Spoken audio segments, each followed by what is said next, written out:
Good morning and happy Saturday. It is the 18th of November. You're waking up with Ireland AM and Virgin Media One and Virgin Media Player. Coming up this morning, All-Ireland champions Dublin claimed 5 All-Stars last night. We'll have that story and the rest of today's sporting action on the way shortly. Staying with sport, he has 5 All-Irelands even under his belt with Kerry. Former footballer Aidan O'Mahony will be here to tell us about his new fundraising challenge. We won't get into Dublin and the GAA. We got into it really in the dressing room this morning. We did. Do you plan on bagging a bargain this Black Friday? We're going to look at some exclusive discounts deals to beat the band. Plus, it's the best day of the year for us in Ireland as we get to become toy testers. From Furbies to Paw Patrol, we'll be putting the top toys of 2024 through their paces. I just hope someone remembered the batteries. And I will not be amused when Elaine gets to sit down for a chat with a cast of Netflix's The Crown a little later on. Life's good for some, Elaine. It's a tough old job, but someone has to do it. Now let's check on your morning paper, starting with the Irish Times. It leads with hopes rise that the last Irish citizens can leave Gaza. The paper reports that Taoiseach Leo Varadkar has pressed the International Red Cross to help in the case of kidnapped Israeli-Irish girl Emily Hand as diplomats work to complete the evacuation of Irish nationals and dependents from Gaza. The front page of the Irish Independent carries the headline, Homeowners in line to save hundreds as interest rates tip to fall. The paper reports that hopes have been raised for a large cut in European interest rates next year, offering major relief to mortgage holders and people looking to buy a home. Over to the Irish Examiner, which leads with dream daughter Aisling, 1 in a million. It platforms the family and friends of Aisling Murphy as they recall the light which the school teacher had brought to their lives following yesterday's sentencing hearing for Jozef Puska. On to the tabloids now, and the Irish Daily Mail headline reads, because of you, I will never marry my soulmate. The paper cites the partner of Aisling Murphy as saying she was everything to him and that all their plans for a future were gone forever at Puska's hearing yesterday. The front page of the Irish Mirror also leads with the Puska sentencing, writing, take him away to hell. The paper writes that the Aisling Murphy's partner told Jozef Puska he was the epitome of pure evil. On to the Irish Star now, which opens with, may you be in hell. The paper also discusses Puska's sentencing, writing that in addition to her partner, Aisling Murphy's sister and mother both gave harrowing victim impact statements in front of Puska as he was handed down a mandatory life sentence in court yesterday. The Sun's headline reads, I begged Aisling not to go. The paper cites Aisling Murphy's mum as saying she begged her daughter not to go running along the canal on the day she was murdered.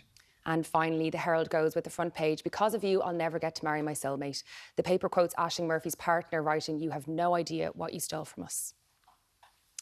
Now, I'm a Celebrity, Get Me Out of Here kicks off on Virgin Media One tomorrow night, and photos have been released of the contestants' first challenge before they enter the jungle. They will begin their journey with a new knee-trembling walk the plank trial, which is set 100 metres above the ground on the high-focus building in Surfers Paradise. So that got us thinking about our irrational fears this morning, because for many people, their biggest fear is heights. Let us know this morning what your most irrational fear is. We'd love to hear from you, 0896 111 111. But I've got a little screw, do a little test for you this morning, Elaine. Oh, Lord, it's a bit early for tests. Go on, tell me. Yes, here is a list of specific phobias. OK. I'm going to name the phobia and I want you to guess what it's a phobia of, all right? OK, right. I'll start with an easy one. Aerophobia. Fear of wind? Fear of flying. Aerophobia? OK. Yeah. Never heard of that one. Aquaphobia. Fear of water. Very good. Amaxophobia. How do you spell that? AMAX-aphobia. I haven't a clue. Yeah, that's a tough one. It's a fear of driving. Let's I have that one. Do you? I'm not a fear, but I'm not very good. Anyway, moving swiftly onwards. Dentophobia. Fear of teeth. Dentists. Oh, well. The poor dentists, that there's an actual fear named after them. And I have a little bit of that, but then I got a really good dentist, so I'm grand now. I love my dentist. He's a lovely man. And glossophobia. I tell you now, me and you don't have this one. Fear of lip gloss? I don't know. No, it's the fear of public speaking. I do. Do you? I do not enjoy being in front. Like, this is grand. There's only a few cameras and stuff and you, but with real live people, a crowd. Huge crowd of them. I used to be absolutely dying when I had to read at Mass. Okay. Yeah, the nerves were shocking. Yeah. I wouldn't be the best now. I get it. I have to put on my big girl boots when I'm addressing the public. Okay, so you do have glossophobia. So. I do have a little bit of it. Yeah, well, it's not the lip gloss. My favourite one is, what is it called? Trichodecaphobia. Oh, what's that one? Is that the little holes? No, that's the fear of number 13. Oh. What's that? And that's the claustrophobia or coulrophobia is a fear of clowns. I think that's quite interesting. And have you got that? No, I don't, but a lot of people do. I think it's from that movie It. Yeah, that sparked a huge trend, especially kids. Yeah. I know my mother was a school principal and they had to send a letter out being like, no one's allowed dressed as the clown this year because so many of the kids were terrified the year it came out. Hilarious. I know. I do not like heights though, but what's your major fear? I am terrified of waxwork figures. So like Madame Tussauds, any waxwork museum, I could not go to. Sometimes even mannequins. It's things that should be lifelike but aren't alive. I'll try know a few people like that. A few cold fish. That is good. But like even, do you know, if you're walking through Marks and Spencer or Dunn's or something like that and you see the mannequins dressed up, would it give you a little pause for thought? No, they're brightly lit, so Yeah. they're all right. But if it's anything like, you know, you go to any kind of display in a museum and there may be a mannequin or two and they're in dark corners, you never know if they're going to move or not. It just freaks me out. Do you think they're just going to come to life and kill you? Well, I have seen the Paris Hilton movie, so...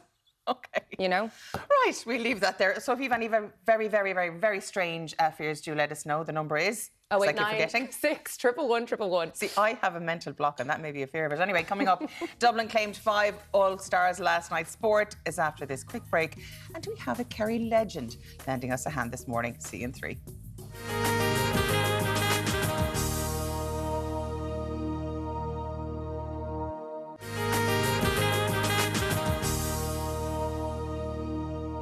You're very welcome back. Broadcaster Jonathan Higgins is here to go through the top stories and he's joined by Kerry football legend, the one and only Aidan O'Mahony. But first, let's take a pick of the back pages. Beginning with the Irish Independent, it leads with Clifford pays tribute to mother after tough year. The paper reports that David Clifford has paid a heartfelt tribute to his late mother after making history when crowned Footballer of the Year at the All-Stars just last night. On to the Mirror, which reads, match made in Evan. The paper writes that Evan Ferguson has been told to play with freedom after winning his fitness battle ahead of tonight's Holland clash. The Irish Daily Star goes with docked and stunned. It writes that Everton have been plunged into another relegation battle after being hit with a whopping 10-point deduction for breaching financial rules. Now, thank you both of you for joining us on the show. And we have a lovely guest. You're not used to sitting next to someone else apart from me or Martin here. Absolutely, been in the All-Star material on the morning after Exactly, the All-Stars. All-Star material on the paper headlines, and we've one of the coaches. Well, come here to me now. Tell me what you make of the All-Stars last night. Any surprises? I suppose when you're from Kerry, you're always going to be greedy and you'll be hoping to get more. Come on, you got the main one. We did, yeah, but look, David Clifford, he had an amazing year. I suppose first player ever to back-to-back Player of the Years. I suppose we're very fortunate to have him in Kerry, but yeah, he's just an exceptional player and he's out again now, I suppose, tomorrow with Paddy, with his club, Fossa. So yeah, we'd be hoping now that next year they're going to come back and I suppose recapture the Sam Maguire. Yeah, I love the way Asher. We always want a few more in Kerry. I mean, Dublin got, I suppose, many people would have thought Dublin would get a few more, John. Yeah, I think Paul Mannion is probably the one that we were actually just chatting there beforehand as well. Man of the match in All-Ireland final. It's the big moment. I know some people give out maybe it's too much staggered towards the tail end, but that is ultimately the big day to deliver on. There's probably one or two more that you're kind of debating on, but the Mannion one is definitely the one that kind of stood out to me. And then obviously the Footballer of the Year then always is a bit of who maybe, like, I think there's a good, like, obviously Clifford is one of the greatest footballers we've ever seen and the year that he's had with the club. But then I suppose there's a part of me going as well. Brian Fenton dragged Dublin at times as well. I go back to that Mayo game at times where it wasn't really going right for Dublin over the course of the year. That's probably another day, but how can you argue with Clifford as well? But yeah, there's always these kind of if-buts and maybes, isn't there, when you're trying to narrow it down. Clifford is kind of well on his way to becoming the greatest, really, isn't he? He's arguably one of the greatest because his performances have just been exceptional. Yeah, and I think he brings a lot of stature to the GA, I suppose. If we're talking at the moment, when you talk about football, about the rules and the way football is played and the mass defences, you know, he's box office. Like, as I said, his club are playing tomorrow now and he'll probably bring one of the biggest crowds of the year because all the neutrals go just to watch him play. And he just brings that, and like you're talking about All-Ireland finals, like himself and Brian Fenton, like, a lot of people said he had a quiet game in the All-Ireland final. He still had a massive game, but to his own standards, it was probably quiet. And he's just one of those players like that always makes time for people and stuff. Like, so, as I said, we're probably living in a great time where he's one of our box office players. That moment against Tyrone when he was nearly halfway up the hook and stand when he put the ball through for the goal. Just every now and again he does something like that and you're just like, wow. Moments of greatness. Yeah, it's just unbelievable, yeah. Stephen Cluxton winning one, the oldest player. Is he the oldest player to win an All-Star? Still doesn't talk. Joanne had to quickly skip by him there as well. Yeah, like what I think maybe that's got lost in it as well. But you just rewind back to where you were at the start of the year, where he just appeared back out of the scene as well. And look, the Dublin won the All-Ireland, not bringing up old wounds or whatever, but it was against the grain. It was a kind of a slow burner. Yeah. It kind of got the boys back together, the last dance mentality, whatever. But Cluxton coming back and to win an All-Star, that's just very, he very mightn't talk the talk, but he does walk the walk. Certainly. You've played against him a few times. I did, yeah, and a lot of them are probably bad memories to be looking back at now. I think we'll accentuate the positives here now. 2011 kind of comes to memory. But yeah, look, he's one of those players. I think like when these things work out, like as him coming back this year, you know, they're master strokes. And like with Cluxton coming back in this year, it was, I suppose, that impetus that Dublin needed, like where he came back into the frame again. I suppose he gave that group that energy that he was coming back. He wasn't just coming back for the sake of it. He was coming back to win All-Ireland. And like he got him over the line as well. Like, and he's just one of those players. I think that, you know, when you have someone like that in your group, the younger players feed off it as well. Like, and look, he had a massive year. Along with, I suppose, when you're talking about All-Stars, our own goalie Shane Ryan as well, who I would assume is probably the best goalie in the country at the moment. And like, as I said, look, we're fortunate to have these guys, and obviously Shane is my own club at home. Like, but you know, between himself and Stephen, like they had absolutely massive years, and it's very hard. The one thing about All-Stars, it's always very hard to pick them, and so someone's going to lose out. But I suppose collectively, you're talking about winning All-Irelands, and I see Shawnee and David talking about last night. I think 2024, I think, will be a good year. Yeah. Okay, we'll watch this space. But interestingly enough, Monaghan and Roscommon got an All-Star. Yeah. That's not something that happens every year. No, like for Roscommon, I think the first one since 2001, Francie Graham back in that great year. But Smith had such a wonderful year. Probably, if you're being ultra cynical and, you know, people are mentioning about Mannion, probably that's the only one to go. But like, Smith was so good for Roscommon over the course of the year. I think Roscommon collectively will be very disappointed the way the year finished out. But I think it is, all joking aside, it is nice to see kind of spread out a bit and to see that qualities like that are seen. And everybody talks about so many games being on, the new championship structure they had this year, but the fact that, you know, he still recognised it for what was a wonderful year for him personally as well. And I think that's the one good thing about the All-Stars as well, is you have your Dublins, you have your Kerrys, but then you also have like one for Monaghan, one for Roscommon. It just keeps the whole oxygen in the tank of the whole GAA world as well. It's nice to see. Yeah, it's great to recognise individual performances as well and be a bit more democratic about it, because it's very easy to get caught up in the Dublins, the Kerrys, exactly, the Kilkennys, the Limericks when it comes to of course the Limerick again. We have to talk about the hurler of the year. No surprises there. Patrick Swell come and good again. Yeah. Yeah, it's some going for one club, like to have, I suppose, 3 player of the years. Look, Aaron Gillane, like his year, like he was just amazing. But like they have, I suppose, collectively Limerick, if you look at that group now, they're just an amazing, talented group. They're not going anywhere, and it seems that all the players coming through, or the players that are kind of pushing their way onto the panel or onto the team, you know, want to start, and they're just an amazing group, and you can see them kind of knocked off their perch. Just like a juggernaut, aren't they? It's absolutely amazing to look at them. Hot favourites again already without a ball being poked at all next year. It's I'm very disappointed. Scary thoughts. Yeah. We'll say no more about that. Whatever about the football. Anyway, do you know what? You never know what can happen. You never know what can happen in sport. There's always hope.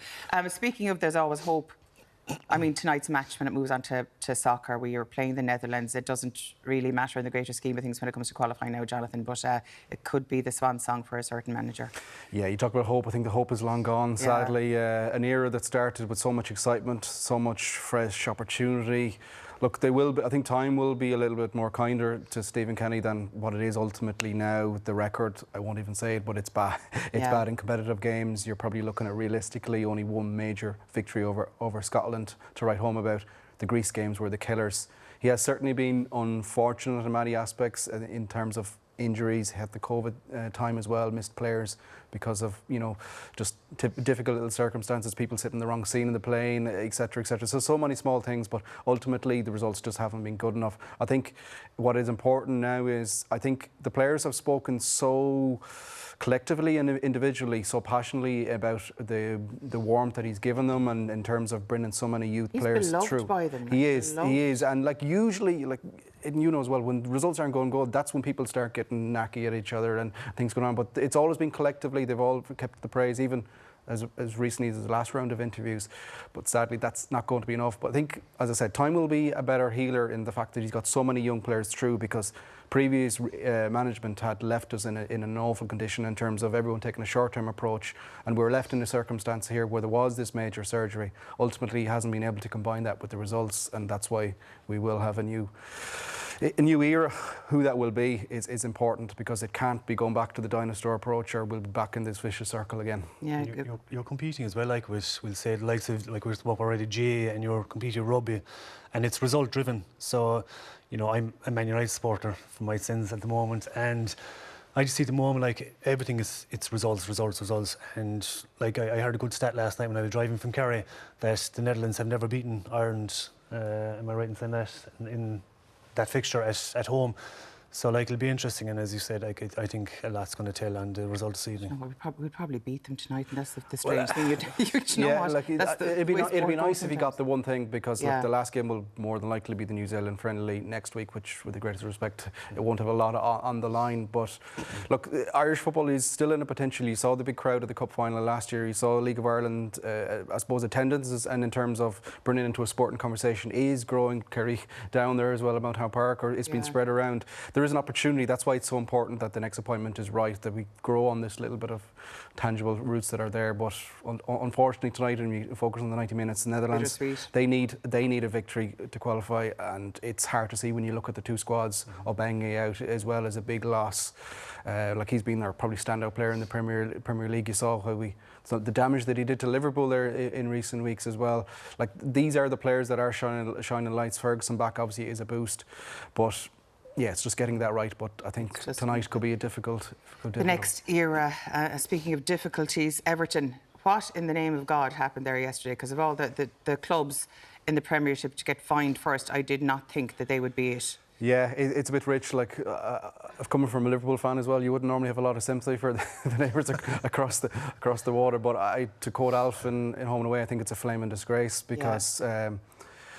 Look, I suppose theoretically they are correct in what they're doing, because you look in the Cold Light today, they've done this, so it's not in the thing. But FFP has been a myth for years. You look at the way football has evolved, and I just think it's disgraceful, actually, the way. But now they're in the possibly relegation battle, aren't they? Because it's 10 points deducted. They're in the bottom two. Yeah, I mean, the only hope is that the bottom half of the division is quite bad. Like, they're still level with Burnley. Like, companies in all sorts of trouble there. Like, if you lose 10 points and you're still not bottom of the table, I think that speaks volumes for the strength and quality of the lower half. So it's not a bygone. It's a huge hindrance to them.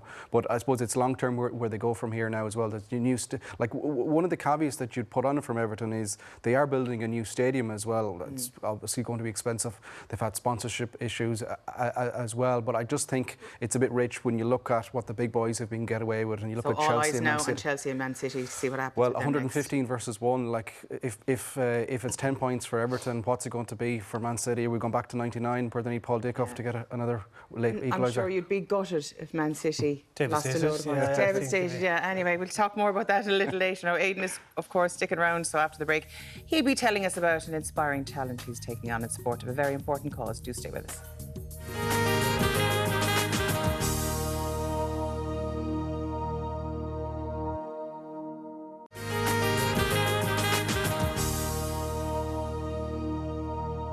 You're very welcome back. GAA star Aidan O'Mahony has hung around to tell us about a charity initiative that he's championing this winter. Yes, he's teamed up with Cry Ireland for the Try for Cry campaign that's running now until mid-December. Thanks for joining us, Aidan. Again, back again on the sofa. So first off, can you tell us a little bit about what is Cry Ireland and how you got involved? Yeah, so I'm an ambassador of Cry since 2019. Cry stands for Cardiac Risk in Young People. I suppose Cry would deal with families that have lost young people to sudden cardiac death. So when I got involved in 2019, my own dad would have died, I suppose, of a heart attack, and he would have lost his brother probably at a young age as well. And I would have met some of the families, I suppose, to cut a long story short. A few weeks back, I went to Cry, had a family day, and we met about 200 people above in Kildare.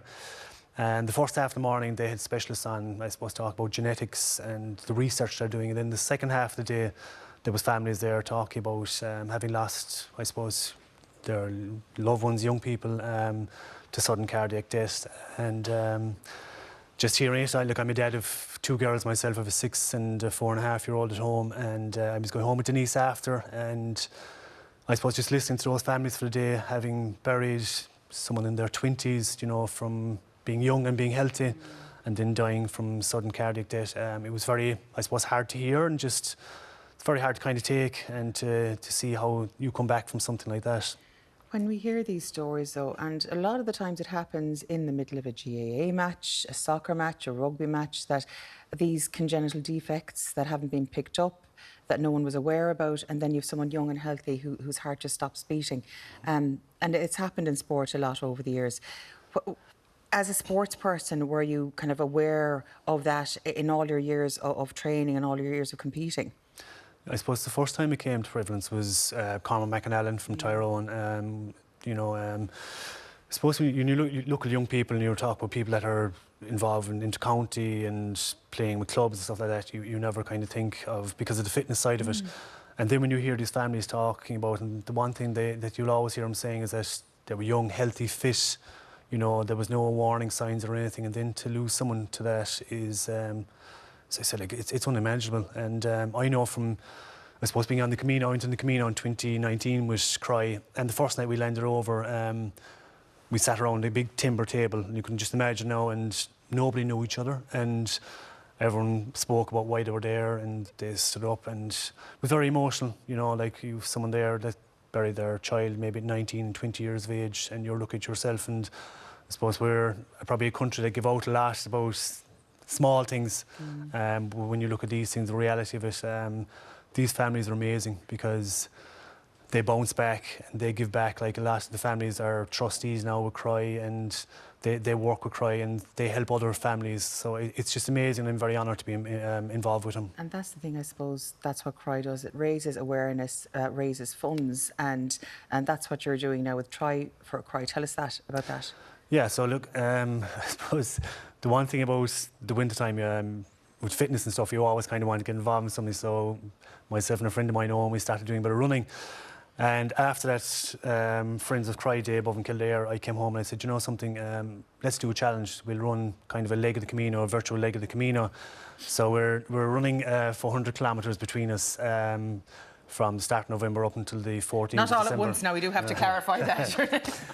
Yeah, well, it's been tough at the moment. It's a great idea when you start off with the weather and stuff, but no, look, it's just to raise awareness for Cry.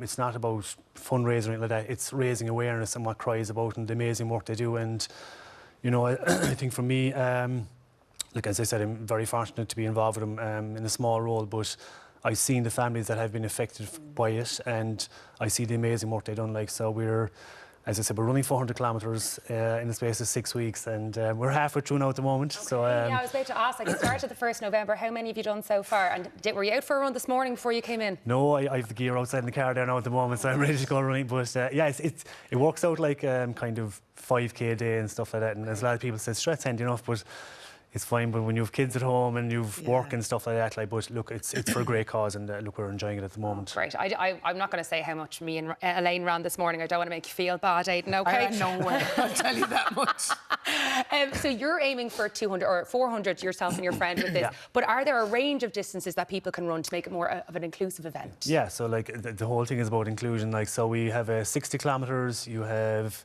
100 kilometres, 180 and 200. Like, so there's something for everyone. And as I said, we've started maybe 2 weeks ago, but it's very easy to start now, and you have 4 weeks left, and it finishes on the December the 14th. And as I said, the biggest thing about this is just it's raising awareness for Cry and the great work they do. Yeah, and if you've, I suppose, if you've any risks in your family, and if you've history like you would have in yours, just get screened and watch your health and be very, very careful of what you need to do. Now, I do need to ask you, because when we're talking about the 400 kilometres and the 200 kilometres you're doing, I always wonder, sportsmen, when they're running around the fields, particularly in GAA, it is very fast. Do you know how much you'd run in an average match?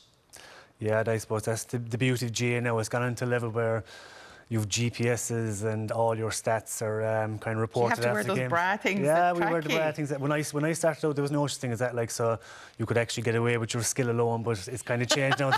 The modern game now is about work rate, and yeah, so all the lads are wearing bras and your GPS and your stats. So when you finish, you're given all your statistics. Like, so that's what would yours have been? Do you know? I don't know, like I won't say I was blessed with speed or anything like that. I was kind of hard working, all right. Like I always say, we always performed a role when you were part of a team, so what role we perform now is probably all different to each person. Okay. So you're not telling us what distance you ran, basically, in a nutshell. Yeah. That was very diplomatic of it. Listen, you should run for election, for goodness sake. You should be running for the Dáil. And Aidan, you mentioned the Camino earlier. What about this campaign was inspired by the Camino? Yeah, so like the Camino, we went in 2019, I think was obviously COVID came along, we missed 2 years, and we went 2022 again with a new group. I think the Camino has been part of Cry, because look, everyone talks about Camino as a bucket list thing to do, and we're actually going now again in 2024. It's very spiritual, and as I said, like the Camino is, for me, it was my first time, I suppose, being involved with Cry and seeing the families and just hearing, like every day you walk with someone different and you're going in a group and you're hearing their stories.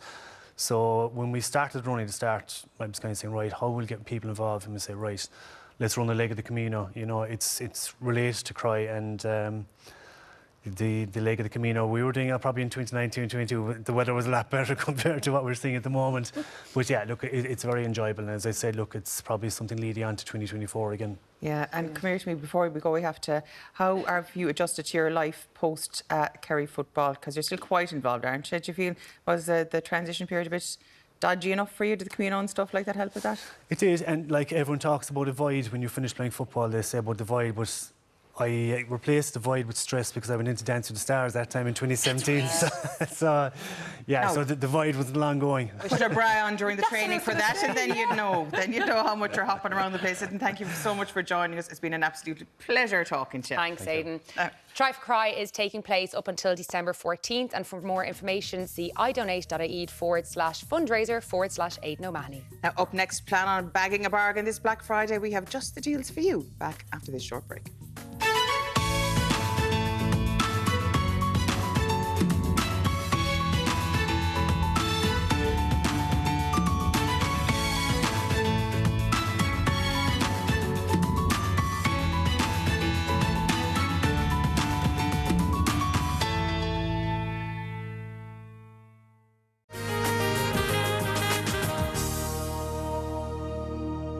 You're very welcome back. Now, Black Friday sales in America may resemble a scene from an apocalyptic movie, but here in Ireland, we're a much more civilised nation altogether. And each year, Black Friday sales here at home seem to get bigger and better. Suzanne Kane joins me with some shopping deals. Good morning, Suzanne. How are you? Good. I have it all done for you this morning. Oh, even better. So Black Friday, and then if you're doing Chris Kindle, Secret Santas, you're doing a bit of Christmas shopping. I'm sorry. But I did all the hard work for you. I went into Boots and I've picked you my favourite. Now, when I say my favourite, I went with the biggest bang for your buck. Okay, the bargains. That's what I wanted. Great. And obviously you can shop online at boots.ie. Right, we're going to start with this. Now, look, I know I'm starting with a toothbrush, but please bear with me on this one. No, but I love practical gifts. Good, thank you. Love them. Also, they're a bit spendy. Yeah. Like, if you want to get a good toothbrush, it can be really, really spendy, like up in the 400s and 500s. Whereas with this, just like... Really? Ta-da! Does it all. And with those beautiful teeth of yours, you want to be on it. So with this, there's more than 70% off it. So it is a massive buy. Nice. So it is still a little bit more spendy in terms of spending the money, but you're saving so much on it. And I know it is a toothbrush. But honestly, I asked for an electric toothbrush before from Santa, so it is a really, really good one. And with that amount of saving, that you can just jump online, buy it and do it. It's really, really easy. No, and also it's a great gift kit to someone, because someone probably wouldn't get that for themselves. No, you don't. You know? Like, it's not an iron, I understand. Yeah. But I think it still definitely does the job. It has all the bells and whistles, and again, you can buy the attachable heads for all the family, so you can get one for everybody. So look, a luxury toothbrush. It is very much so. There you go. And the saving on that is absolutely incredible. Okay. I have to bring in number 7. This is the beauty collection. Again, the saving on this is up to 50% off. And if you have a Chris Kindle and you don't know their skin type and you want to buy them a complete set that has a moisturizer in there, has the mascara in there, has an eyeliner in there, and of course foaming cleanser, it does it all. And again, it covers all skin types. So if you have someone maybe in the office and maybe €50 your top, that's your go-to. And it has a bit of everything, and it is absolutely gorgeous. Everything's wrapped so well, by the way. So obviously there's some of the bits. With something like this, like if you had different stockings that you'd put stuff into, you could break it up and Oh, wait till you see what I have for you next. Oh, sorry, I'm reading your mind, am I? What I have for you next. And also, see with this, I think it takes the wrapping out of it. Like, it wouldn't be the worst thing if you handed it like that. No, not at all. Like, it really wouldn't. And again, obviously, they're so iconic. Number 7, it suits all skin tones, and you have everything you need in there as well. There's a great variety. Oh no, there's products like in it. literally even mascara in there, and you have your eye cream, and you have your moisturiser, you have your cleanser, Sold. eye pens. Thank you. Thank you. My job is done. I'll just leave now. I'll leave now. Soap and Glory. Now I picked this for exactly this reason. This is everything that you get in this box. So how many items in it? So there's over 10 items in it. Okay. Bit of everything. You have your beauty masks, then all of their iconic party range. Everything is in here for you to pick up. But as you said, if you would like to break it all down and you've loads of little stocking fillers, or you have a certain amount of money that you want to spend, you could. And there's, by the way, even just wrapping like something like this up, a bubble bath or a cleanser up, is absolutely gorgeous. But if you want the splurge, again, half price, you're picking up all of this. It comes in a beautiful tin, wrap it all up, stick a bow on it, and it's all of the Soap and Glory iconic. Like, have you ever used their body butters? And it's such a like you isn't can the box use this to gorgeous? store stuff and everything, literally and it matches my It's like jumper. I've already did the work for you. But I suppose Soap and Glory is so iconic with boots as well, like their body scrubs. People buy individual bits and pieces as the year go on, but if you saved it all up and went for this, I think... But you know what? You know when you get all these new toiletries for Christmas, there's nothing like that first shower after Christmas Day where you use 74 products on Of course you yourself. do, and you never smelt and look so good. And you go into the new year. Also, you can stick on a face mask in your pyjamas, because 'tis the season and all of that. It would be amiss of me to go into the sparkly season without bringing you a fragrance. It would. Do you know what, Stan? You're dead right. Thank you. Would. Yeah. And I had to go with something that, of course, was just quite iconic. Paco Rabanne, 1 million. It comes in a gents and a ladies' friend. Okay. But look how beautiful they are So you've in got terms the his of and hers. His and hers. And again, 50% savings there to be had. And we spend most of our money, especially around booths and pharmacies, we spend most of our money on fragrances. Okay. So buy it now on a Black Friday where you can get the half price off it. Stick it away, and then you can have it for Christmas, or you can just keep it for yourself. Yeah, but perfumes are those kind of things that they work for any gift, any time of year, if it's a birthday, if it's a Christmas, so you could stock up with them and be ready. Like this, like a Soap and Glory, I'd always have something wrapped. If somebody at Christmas time, I'm sorry to say it again, but if someone arrives at the door and you weren't expecting them, you're a little bit like, oh, hang on a second, I had something for you anyway. Grab it, throw it into a bag, and you're good to go. But again, always good to have. And that's a fragrance, I think I went with that because I felt it was the safest of all the fragrance. It looks beautiful. It's so aesthetically pleasing. That's the male. Look at the ladies' one. Yeah. Isn't that beautiful? Yes. You actually can smell that if you... Let me see. Stick a little nose to that now, you'll smell. Isn't it beautiful? Oh, my goodness. Do you know what? I'm going to get myself a little Oh, go on. Oh, there we go. Oh, you smell gorgeous. Oh, yeah. I do smell gorgeous. Everyone for the day will witness. And look at the bottle. That bottle is so cute. It's shaped like a little diamond. It is adorable. And how many mils is this now and that one? So I think about 400, not even 400, probably 100 mils. But they're they're the bigger bottles, by the way. They are the bigger bottles. And fluid ounces, 2.4 fluid ounces. Okay. So there you go. Sorted. But again, I love an aesthetically pleasing bottle. Yeah. Because so you have all this stuff out for the beauty. Give yourself the spritz. Now, to talk Irish companies, Cash Beauty, and these are exclusive. These last two are exclusive to Boots nationwide. But this is a beauty box. Now, I know so many people, younger people, are looking at buying makeup. You pick up your bits and pieces. I think giving somebody a set with Cash Beauty, this is everything. So this is by your Cash Beauty. Hayley Cashel as well, the Irish makeup artist. And they're exclusive to Boots, and again, encouraging you to try and buy Irish, support small Irish businesses, and to see them on our shelves like this is incredible, especially with Ella and Joe. We'll get to that. But I always feel if you're buying something like a beauty set and you're not sure about something, these are kind of your solids. So you have a palette, look at the colours in that palette. So you have your sparkles for sparkle season, but isn't it? It's you in a palette. So I feel like I've shopped for you. I feel like all of this. You did. Did you read my mind before you came in? I've been stalking you on Instagram and find out what you like. But in terms of palette, you then have a lipstick, you have all of your bronzers, and you're ready to go. A little bit of a glam, and then you've obviously your brush to apply it all as well. So you have your bronzer, lip liner, and a lipstick in there as well. Vintage rose, that's it to me. It's quite a complete set. Yeah. And for the cost of it, it's really, really good. So if you have someone in your house that you're not 100% colour-wise, I think you're really safe with that. And again, they're Irish. Yeah. No, those cranberry tones are amazing, especially around Christmas time. Look, if these make me look like Kaylee looks like on TikTok, 100%. I will get it.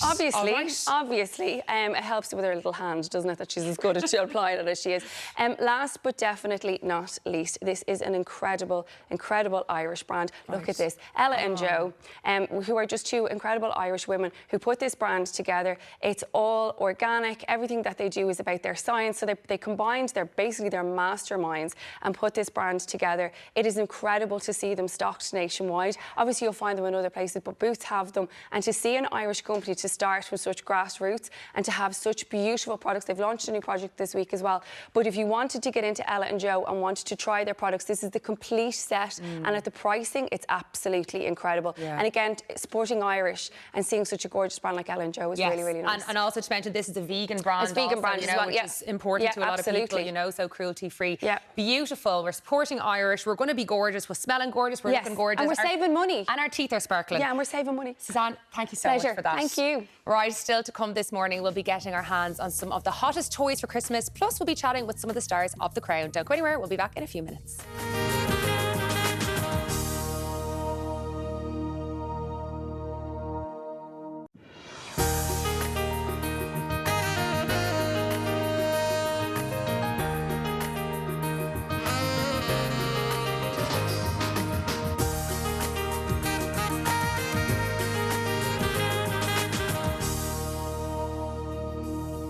Now let's check on your morning paper, starting with the Irish Times. It leads with hopes rise at the last Irish citizens can leave Gaza. The paper reports that Taoiseach Leo Varadkar has pressed the International Red Cross to help in the case of kidnapped Israeli-Irish girl Emily Hand as diplomats work to complete the evacuation of Irish nationals and dependents from Gaza. The front page of the Irish Independent carries the headline, "Homeowners in line to save hundreds as interest rates tip to fall." The paper reports that hopes have been raised for a large cut in European interest rates next year, offering major relief to mortgage holders and people looking to buy a home. Moving on to the Irish Examiner, which leads with dream daughter Aisling 1 in a million. It platforms the family and friends of Aisling Murphy as they recall the light which the school teacher had brought to their lives following yesterday's sentencing hearing for Jozef Puska. On to the tabloids now, and the Irish Daily Mail headline reads, "Because of you, I will never marry my soulmate." The paper cites the partner of Aisling Murphy as saying she was everything to him and that all their plans for a future were gone forever at Puska's hearing yesterday. The front page of the Irish Mirror also leads with the Puska sentencing, writing, "Take him away to hell." The paper writes that Aisling Murphy's partner told Jozef Puska he was the epitome of pure evil. On to the Irish Star now, which opens with, "May you be in hell." The paper also discusses Puska's sentencing, writing that in addition to her partner, Aisling Murphy's sister and mother both gave harrowing victim impact statements in front of Puska as he was hounded down a mandatory life sentence in court yesterday. The Sun's headline reads, "I begged Aisling not to go." The paper cites Aisling Murphy's mum as saying she begged her daughter not to go running along the canal on the day she was murdered. And finally, the Herald goes with the front page, "Because of you, I'll never get to marry my soulmate." The paper quotes Aisling Murphy's partner, writing, "You have no idea what you stole from us." Now, Elaine, Yes, have you ever lost a bet? Several times, too many times to count. But I digress. What? And have there ever been consequences or forfeits that you've had to perform because of losing bets? Yes, there have, but none I can mention on breakfast television. Oh, you're but very... anyway, I presume you have a more sanitised version for us now, You're do you? very polite, aren't you? You can tell me later on, right? So, a man lost a bet to his son and agreed to get a giant tattoo on his forehead. Of what? Fortnite. Look at that. Look at it. That's ridiculous. So... What was the bet about? He got into a bet with his 23-year-old son. They believed they could beat the other in a game of Fortnite and the loser would have to get the logo emblazoned across their head. So he lost and, yeah, I don't know. I mean, like, I was kind of thinking that maybe he had a very young son, but his son was 23 and... I'm sorry, they need to take a long, hard look at themselves because you know what? Getting that removed will be so painful. And yeah, so he wasn't too upset with the results, but his wife, there was a video of her seeing it for the first time and she said, "Why would you do that to your effing face? Fortnite. Fortnite." I mean, does he even have a tattoo of the wife anywhere? No, probably not. Probably not. I mean, that's grounds for divorce. That's you know what? grounds for Yeah, divorce. if you get a brand name on you before my name, we're done. Yeah. That's it. Yeah, I'm just getting the in my ear from producer Dean that I can get the Ireland AM logo. That's going nowhere on me. Nowhere on me. I've one tattoo and it wasn't a bet. Well, kind of ish was. It wasn't a bet, but it was for a good cause. But now, didn't Mac Hansen, the Irish rugby player, didn't he get a tattoo of the trainer of the coach, the Irish coach's head on him? Was it Andy Farrell? Did he? Because of a bet. Am I right? Director Dan would probably know that. I think so. I think He did, yeah, he did. He lost a bet and he got Andy Farrell on his thigh.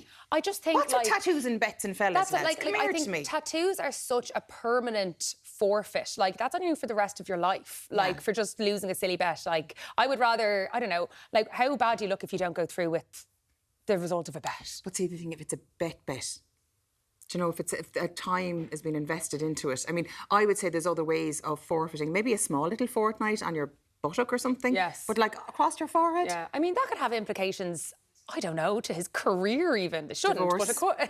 That's divorce. No. That's one outcome. And I have a question for you this morning. Oh, go on. What do you do with your feet in bed?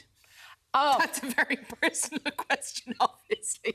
What do you do?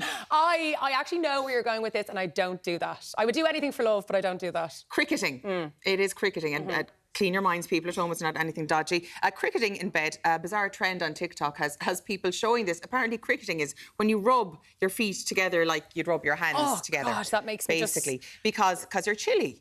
Now, yeah, it's something to do with your nerve endings that it, like, I don't know. chilly feet, and if you rub your hands together, it kind of helps the circulation. And if you rub your feet together, it helps the circulation, and your feet will get a little bit warmer. Now, a lot of people are going to turn the telly off now because they don't like the look of feet. But I would do this every night. I have my socks on. I hate being cold, and the only thing I miss actually about being in a relationship is being able to warm my feet on somebody else at night time. Sorry, go back a second. You wear socks in bed, Elaine? Bed socks. What's the difference? Bed socks are fluffy, they're lovely, they're wonderful. They're gone by the morning. Okay. Like I go to bed in strip bed in socks, your sleep, pyjamas, the whole shebang, and I wake up with practically nothing on because I get hot at night time and it's just like Patricia the stripper but in bed alone. Like, so exciting. That's my life. Right. Never coming for a sleepover with you, Elaine. Okay, No. coming up, we can barely contain our excitement. We're testing some of this year's top Christmas toys after the break. All this week on Ireland AM, we've teamed up with Krispy Kreme to give away an amazing prize to one lucky viewer. To spread joy and kindness for World Kindness Day, Krispy Kreme are giving away free donuts across all their shops on the 13th of November. But to spread the kindness even further, or if you've missed out on the World Kindness Day, Krispy Kreme are giving away an amazing prize of €1,500 Blanchardstown Shopping Centre voucher as the home of Krispy Kreme's flagship shop. 2 dozen donuts every month for a year. One for the winner and one for them to share to continue spreading kindness and joy for the full year. For your chance to win, just answer this question. What is the typical shape of a donut? Is it A, circle, or B, triangle? To enter, call 1550 999 318 or text SHOP to 57199. Best of luck.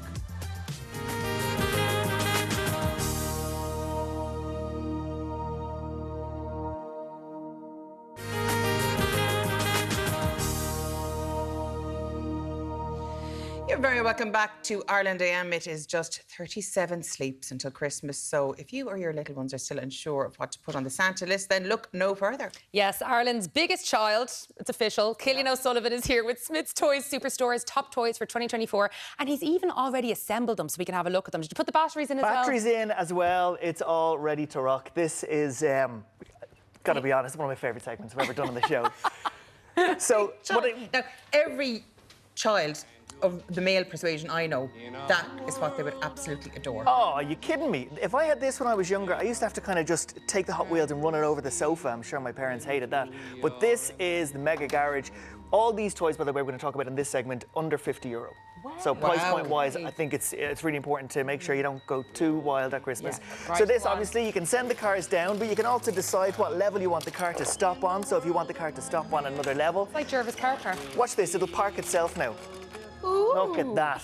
And then, of course, there's a lift down here, so the actual cars There's a can lift. be... Yeah, so this will that's bring very your posh cars now. back up. Okay. I will say the cars are sold separately because the cars are something you choose yourself. So you're going to want to make sure that Very personal it's a very choice. personal These choice. little cars, yeah. And do they park into that blue thing in the side? So we'll have to manually, yeah, but that's where you'll store all your cars, in there on the Okay. side. Okay, and would you have to parallel park to get in here? Are you okay just to... You're okay just manhandling in Okay, there. Yeah, okay. yeah. It's if you want to explore these levels. Oh, do that again, do that again, do that again. Okay, into this one here. Look at that parking spot. Beautiful. No, do it down to the bottom, do it down to the bottom. Okay. I've got to reset. So hang on. demanding. Okay. This is quite hypnotic. It is. Here we go. You did play with it for hours. It's like... Oh.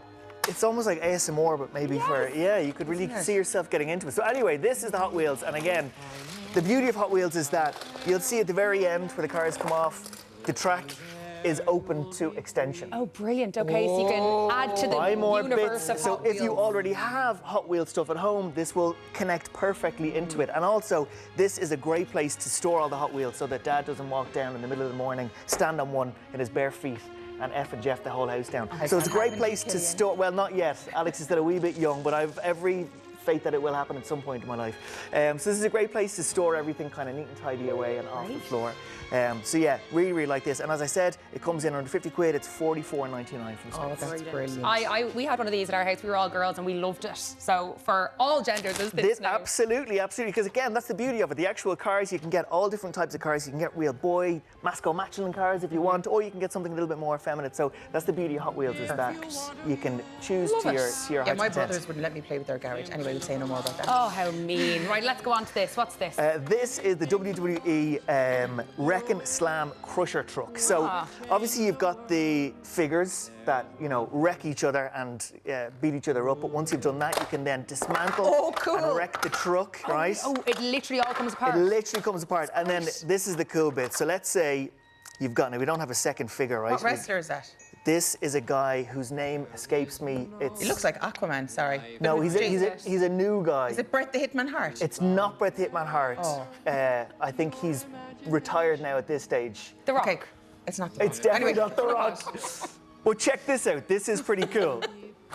Those, like, can you imagine the hours of Yes. fun this would give you? And how much does this like deconstruct? Because I know like some kids just want to take things apart and destroy things. So this is a great outlet for them to do that. Perfect, because as opposed to it being a truck and then the kids just trying to dismantle it, they've actually designed it to break apart. So there is elements like the little ladder off the side comes off. Excellent. And then they're big enough that they're not going to get lost, so it's easy to reassemble. It's not Yeah. loads of little bits. The windscreen comes off. So again, for little boys who like to wreck stuff, little girls who like to wreck stuff, this is perfect. And this My I can nephew just do all Finton day. loves to wreck stuff, so I think he would adore that. Yeah. I mean, you can just literally dismantle it perfectly. Yeah, it's perfect. And then on top of everything else, it is, as you can imagine, going to wreck the gaff.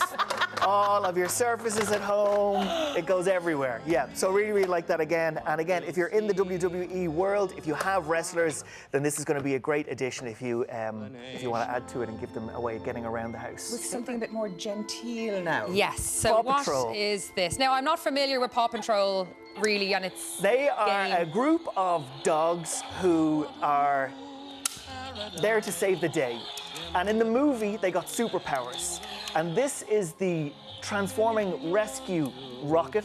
This is Sky. Sky is a very popular Paw Patrol. She's one of the, she's the little girl Paw Patrol. Okay. Again, this under 50 quid. This is $44.99. It makes noises, the wings spin around, and that, as you can imagine, will just be doing laps around the living room all day long. You can turn the sound off. yeah, I will. I know it's a bit of a wreck the head. Yeah, Sorry. yeah, I was so getting you away could- with it. And am I mistaken in thinking that these might shoot out? Yeah. Look at Yes. It nearly landed in Chrissy's cake over Yeah, there. Be do you know what? careful. I'll Be miss the careful. cake. Yeah. Oh, come on. Go on, get into the buttercream. I know you can. nearly. No, because I do want to eat that cake, so we don't want to Now, ruin it. what's again, this little thing now? This is, remember Tamagotchis? This is kind I'm of a after falling new in love with generation this. Tamagotchis. So if we get a close-up on the actual product, it looks like a ring box from Tiffany's, but Okay. there's something far more special inside of it. And then if you open that up, there's a hologram of your digital pet. And if you swipe across, That's my digital pet. yeah, so have a little swipe across there. There's a little menu. You can go through different What things. does that do? This is hours of entertainment. It's only $35.99. And this is something you can take care of, you can mind and grow. See, I love him. It talks to you. Yeah. It is a great little thing, it really is. And it's kind of cool. And also, the way that the hologram kind of works, it's also very safe. See, if Put you your keep finger the in, side there. put your finger How in and cool it's is that? fine. See? Ta-da! It's nothing, it's just floating there. It's magic. And so this is like the current day Tamagotchi. Basically, this is like on some level you're hoping that it will teach your kids some level of responsibility, but Okay. ultimately Listen it's to just, this. Listen, I ruined this in the old teas earlier on, but like, listen. See, he went. Oh, yeah, He's he's gone to sad. sleep. The Bye-byes playtime now. is over. Now, this next. Yeah, let's go have a look. Living Yeah. for this. I have had hours and hours of fun with my nephews playing this. I got one during the summer. It is the crack. Cannot believe this comes in at 50 I am the referee. euro. I am the referee here. So we have a countdown timer, and also this will count our points for us. So we're against each other, No right? pressure. Oh, 60 God, seconds okay. on the clock. Oh, Here God, okay, we- we're going, okay? Are we? You ready? Okay. Gonna count us in, right? Okay, but Can you move don't, back a bit? Don't go cross. Don't go cross me. No, right? yeah, you stay in your net and I'll Stay in stay your in lane, mine. right? Okay. 3, 2, and go. Oh, that was poor. Yes! Oh, damn it. Oh my God, all my practice on the break paid off. Okay, if you win, Oh, it's only gosh, because I okay, let you okay, win. Okay. And we've 1 minute. Look at this. This, Score. Yes, we're even. whatever We're even. about all the other toys, this will genuinely give you hours of fun, something that you get more than just the day out of. This Oh my is goodness. Oh my goodness. days. Who's winning? 6-4. Yeah, take that. No! Yeah. No, this will cause now a little bit of murder in my house, but in the nicest possible way. Friendly competition. That's what not it's all friendly. about. There's murders, absolute murders. My sister, who's a grown-up, actually sulked for about 3 hours after she got beaten by the kids. They ganged up on her. It was 15 brilliant. seconds left. I think it's the heels are putting me off. Oh, right? yes. Let me know when it's 10. Stop. When is it 10? 10 seconds now. 9, Oh, the pressure. 8, The pressure. 7, 6, 5, I'm going long. I'm 4, going long. 3, At the 2, buzzer. 1. We're done. Who's after winning? Well, I mean, Killian. what can I Unfair say? advantage. He was obviously practicing beforehand. Yeah, I've been up Did since you not 4 practice this at morning. all This morning. Obviously not as much as Killian. Okay, well done, lads. Thanks. I can judge, I just don't do. Now, make sure you stay tuned this morning as we continue to test this year's top toys a little later on in the show. Plus, we'll be giving you details on how you could win the whole lot of them, including my new friend. And we'll have to take a quick break now, but don't lament. We're baking some lemon cake in the kitchen after this. See you then.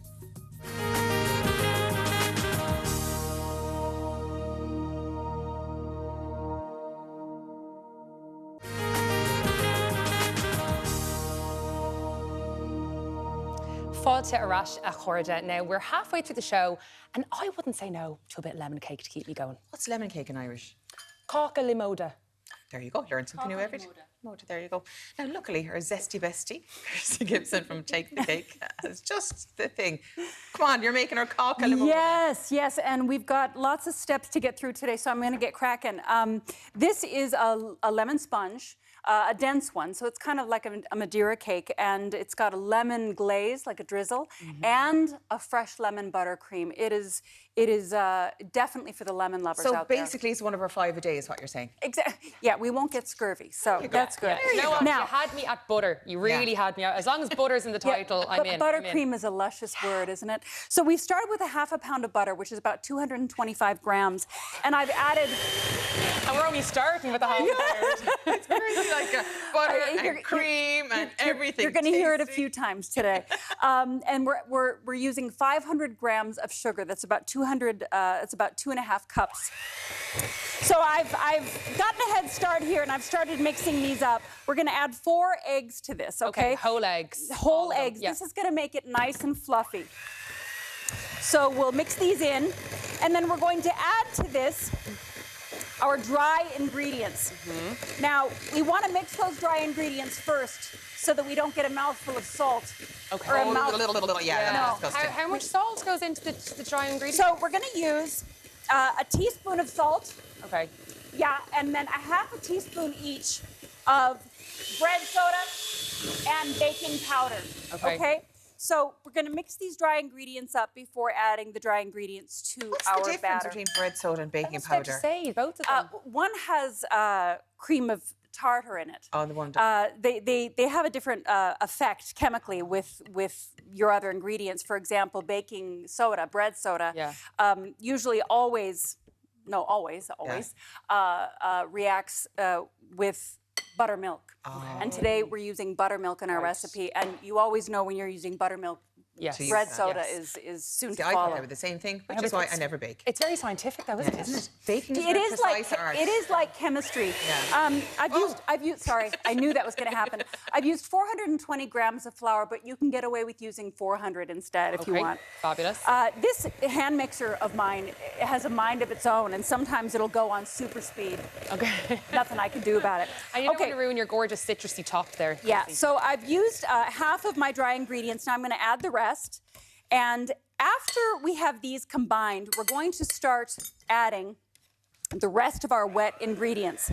So I did call this fresh lemon cake. It's really important that you do use freshly squeezed lemons. Now, in the cake batter, you could get away with using some bottled lemon juice, but certainly not in the rest of the recipe. You will go through a lot of lemons for this. Yeah.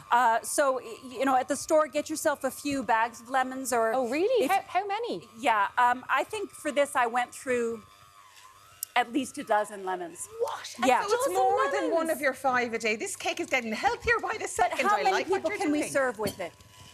A lot. One. Yeah.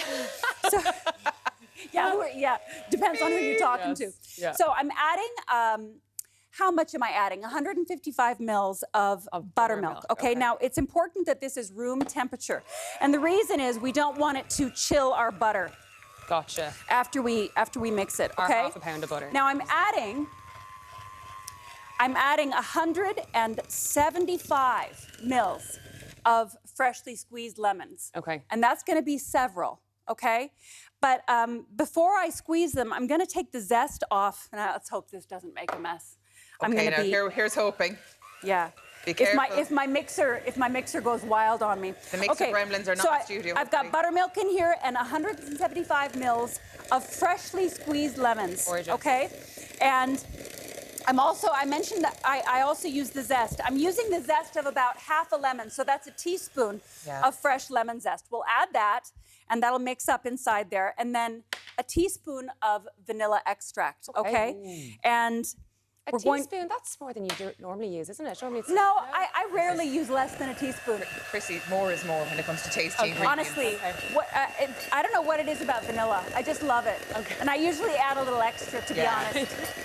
Now, I'm kind of doing this on the clock here, so I think that I'd probably mix this longer if I had time. Okay. You want your batter to be nice and fluffy, okay? Once you have your batter prepared, we're going to bake it for 45 minutes using a greased cake pan. And you also want to flour that pan, but if you want to skip the step of flouring it, you could always put grease-proof paper at the bottom, which is what I've done here, okay? So I'm going to go ahead and fill our pie pans about, let's say, 1/2 full. It does rise a bit. It does rise, and you don't want it to overflow in your oven. That makes a huge mess. Yes. So we're going to bake this for 45 minutes, and after we take it out, while the cake is still warm, take it out of your pans, but then poke holes into the tops of your cakes with a toothpick. Okay? Why? Because we're going to be putting on the glaze. Yes. And we want it to soak through so that you get the lemony glaze in every bite, okay? And I'll do this one too. So we just don't have enough lemony taste quite in it just yet. We need 20 times more. Exactly. Exactly.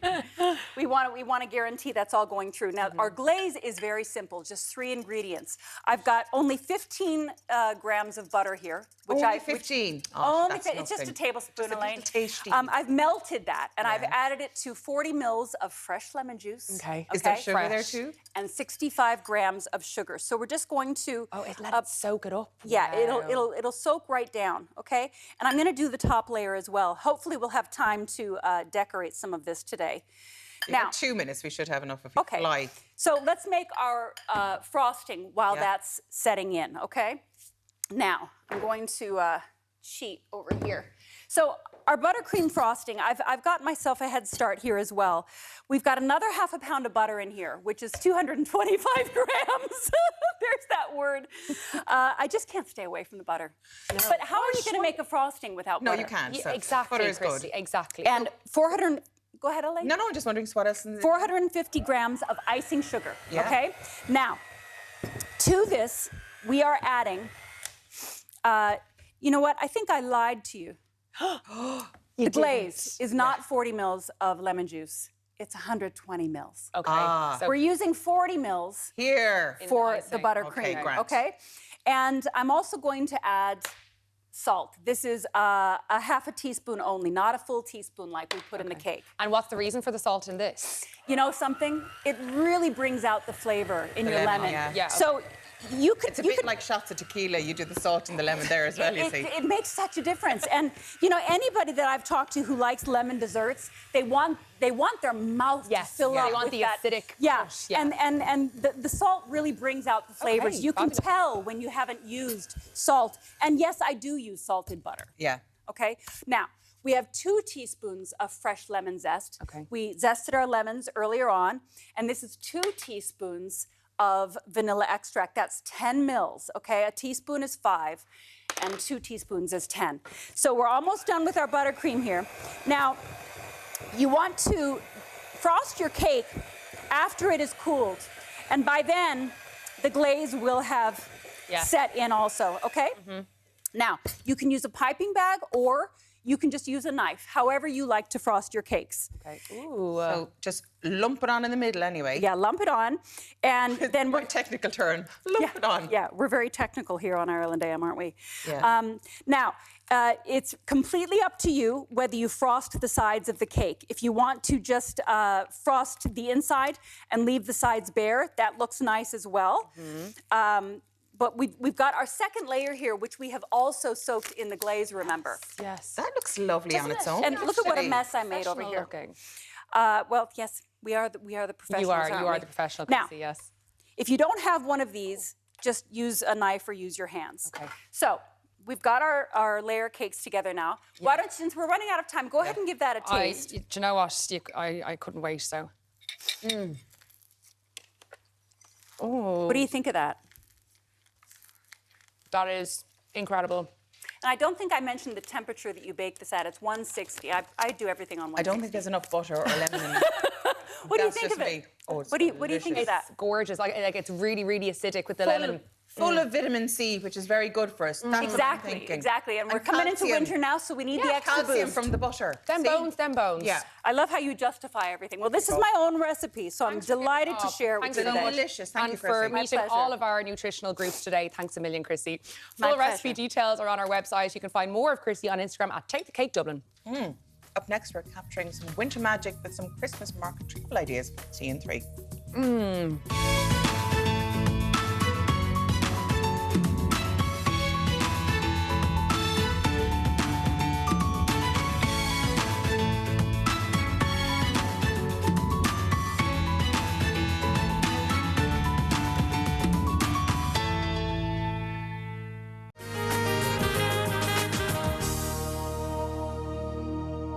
You're very welcome back to Ireland AM. Now, when you want to get into the Christmas spirit, nothing does the trick like a wander around a festive market. From historic markets to gourmet wonders, travel expert Megan Virgo joins us now to help you embark on a magical journey through some of Europe's most festive escapes. You're very welcome, Megan. How are you this morning? I am great. So, You're very festive yourself Yes.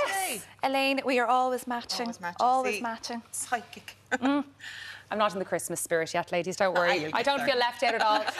Next time. Yes, next time. That's it. So, Megan, talk to us about this. These festive markets. Edinburgh, we're talking about first. It was voted one of the best winter markets in the UK. What makes it so magical? I think because there's so many facets to it. I mean, first of all, Edinburgh, it's the capital of Scotland. It's a beautiful city, so they really maximise the city.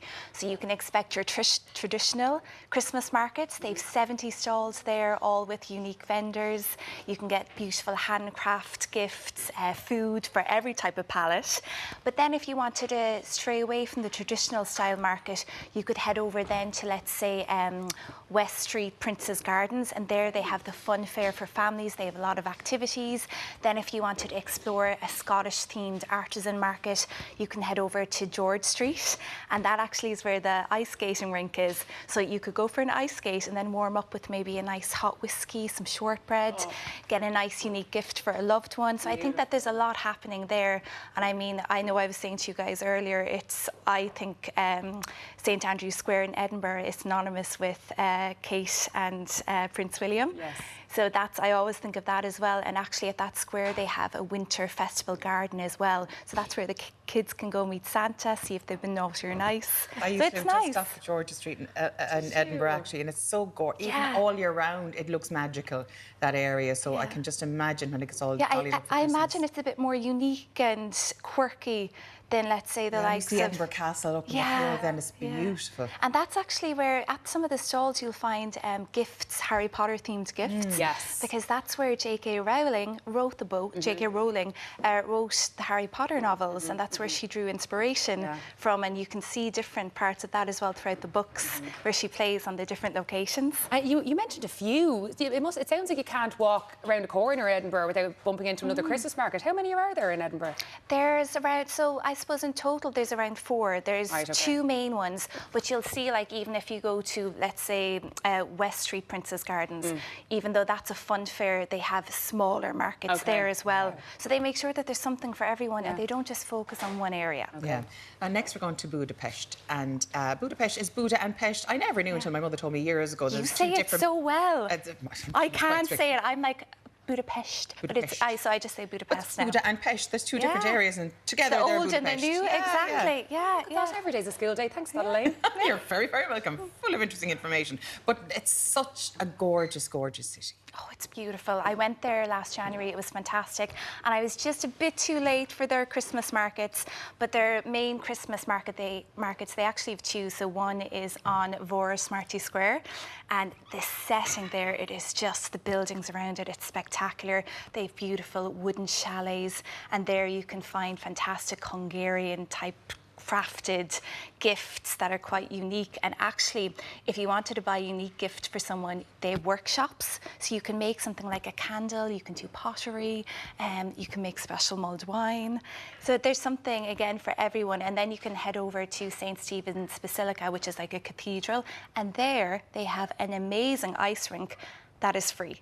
Oh, wow. Yeah, that's so normally for kids you might expect that it might be free, but for adults as well. It's quite reasonable actually in general in Budapest. It's really, really, you get bang for your buck there. And the quality of the food. I remember their pasta over there. I was like, am I in Italy? It was so good. Oh my goodness, you'd be in heaven. I would, you know, I like my sweet things. I do. Yeah, oh, you'd love it. You have to go, and the flights are really cheap as well. And are the baths still open in the wintertime? They are, yes. Yeah, they are. And trust me, you need them. It's so cold. When I went there last January, I mean, I put fashion before being realistic. I was frozen, so I was like, get me to those baths. They were brilliant. Now, I have to say, though, here we have our standard of spas and hotels is fantastic. So I do think it's hard to measure up with what we have here. Right. But in terms of their setup outside, you can get an old glass of bubbles if you want to live your best life. In the bath? It's great, yeah. Oh. Yeah, so there's a few different, I'm not going to even, there's a few different baths available over there. I think it's Skensmere. Look, I gave it my best shot. Exactly, yeah, Google it. But it's fantastic, and it's around €26 to head there for the day. But just make sure to bring towels and stuff with you, because trust me, you will be fleeced. That's the one part that's quite expensive. Right, the practical everyday things that you forget about. Yeah, exactly. Yeah. And then speaking maybe of something a little bit expensive, we're off to Switzerland next. What's going on in Switzerland? Oh, Basel in Switzerland. I feel like if Disney was to make a movie tomorrow and they wanted to base it around Christmas markets, they would pick Basel as their location. It's like an enchanted wonderland. When you go there, you're immediately greeted with these beautiful wooden chalets and the trees with the fairy lights. It's like everything's perfectly placed. Then you have the aroma of all the Swiss cuisine, and you have the mulled wine. And actually they have very, like, I think when you think Switzerland, you think quite elite, and they're handcrafted goods. I mean, they're made from organic ingredients and everything. When I think of Switzerland. Is it? Okay, yeah. I went there, I was meant to go 3 years ago, couldn't go with COVID and stuff, and then I got to go last year, and it was just spectacular. It really was. Look at your face when you're talking about it. It's just like you're in dreamland. I know, I feel like I should pitch it to Disney to do a new type of Christmas movie. It's the perfect setting. And yeah, you can just live your best Swiss life over there. It's frozen when you have Basel. Yeah, exactly. Yeah. And then let's go a little closer to home, and the Winterville Market in Waterford. It's back for its 11th year. Yes, actually, Santa arrived last night, turned on the lights, had a special meet and greet with the good kids. So it's geared up now, it's ready to go. And what I love about Winterville and Waterford is I feel like it's a bit like Edinburgh. They don't just focus on having traditional markets. They have Winterville Live, so they actually support local musicians and artists who want to provide entertainment. They have the ice skating rink. They have the Christmas circus as well, so that's new as well for the kids this year. So they have a lot going for it, and that they don't just focus on one area. So I think fair play when you really make it about the whole city and don't just focus on one specific. Yeah, and I love the attractions that are there. I love a carousel, as we can see there, but there's a Ferris wheel there as well, isn't there? Yeah, there's a Ferris wheel as Yeah, well. and I love the thoughts of coming, if you can't afford to go abroad, it's nice to pop somewhere closer to home. It is, and there's, you know, if you want to get into the festive spirit, I mean, winter can be long for a lot of people. You've the darker evenings, you never know what someone's going through. I feel like something like that just gets you into the spirit. Now, last night when they turned on the lights, the weather was atrocious. It was so bad, but it was lovely to see the community come out, and people, I know people travelled from Dublin, from Galway as well. Speaking of Galway, you don't have to travel from Galway, do you? No, There's something you don't. going on there. Now, Galway, I mean, that is just a city that it never fails to impress. I mean, Ayr Square, that's the focal point of Galway. That's where everyone gathers. It's really atmospheric. But then for the Christmas markets, it's just heightened. So they have lovely wooden chalets. They have 60 of them on display this year. You can head there to meet Santa. They have a big Ferris wheel as well that overlooks Galway. So it's all spectacular, very magical, and will get you into the Christmas spirit. Megan, thank you so much for, you know, I'm getting a bit Christmassy myself now, and I so thought too. that wasn't going to happen this week. Pleasure talking to you, as always. Now, for more travel inspiration, you can search for Megan Virgo on Instagram. Still to come, I'll be chatting to some of the stars of the Netflix hit drama, The Crown. Plus, we've got even more toys to play with, and we're focusing on winter fashion on the catwalk. Stay with us. I am honored to introduce to you the creator of the Hunger Games themselves, Dean Casca Highbottom. I have summoned you all here for the 10th annual reaping ceremony, in which we choose 2 children from each district to fight to the death in the Hunger Games. From District 12, Lucy Gray Bear. There has been a change this year. As a mentor, Mr. Snow, your role is to turn these children into spectacles, not survivors. I'm Lucky Flickerman, first ever host of the Hunger Games. Enjoy the show. 5, 4, Enjoy the show. 3, 2. Enjoy the show. Run. Enjoy the show.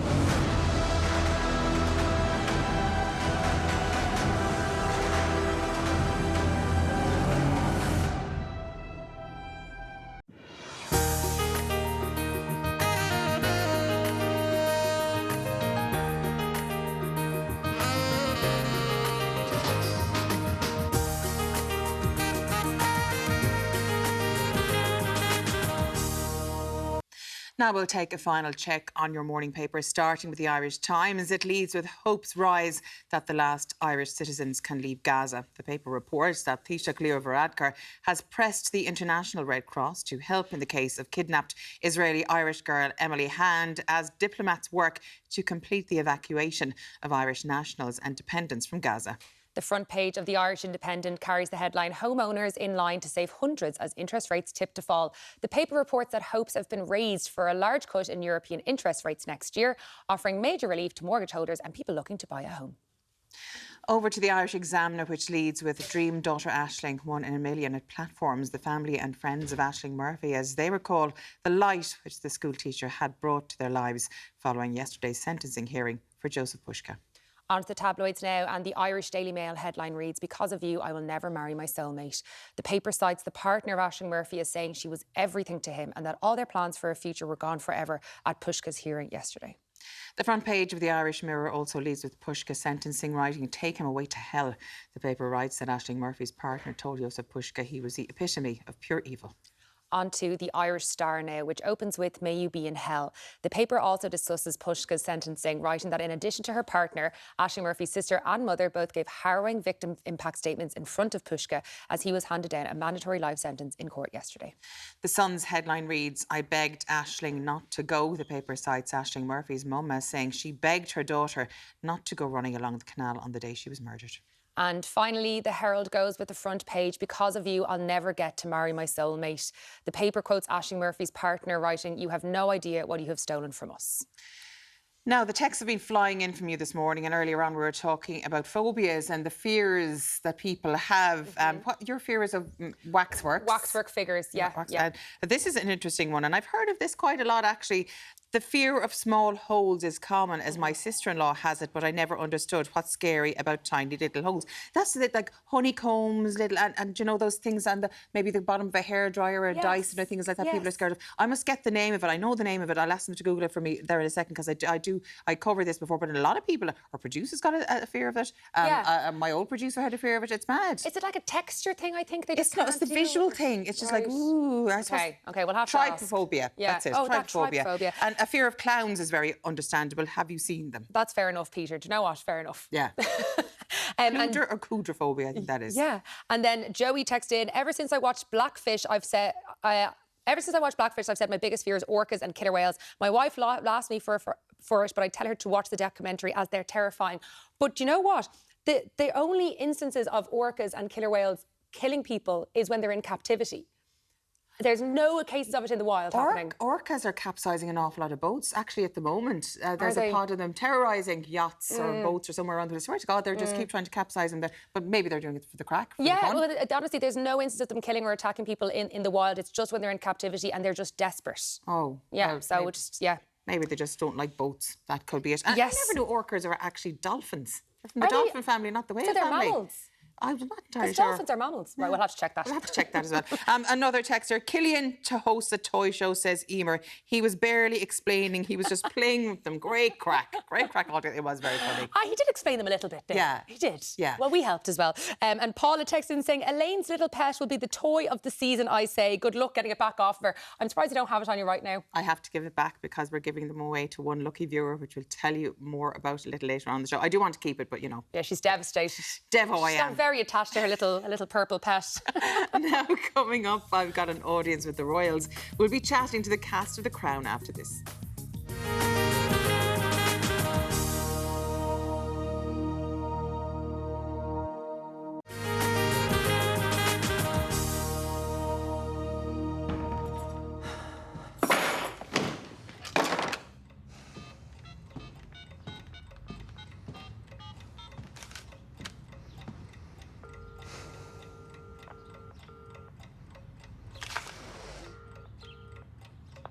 Balmoral Castle. Oh, it's Diana calling for the boys.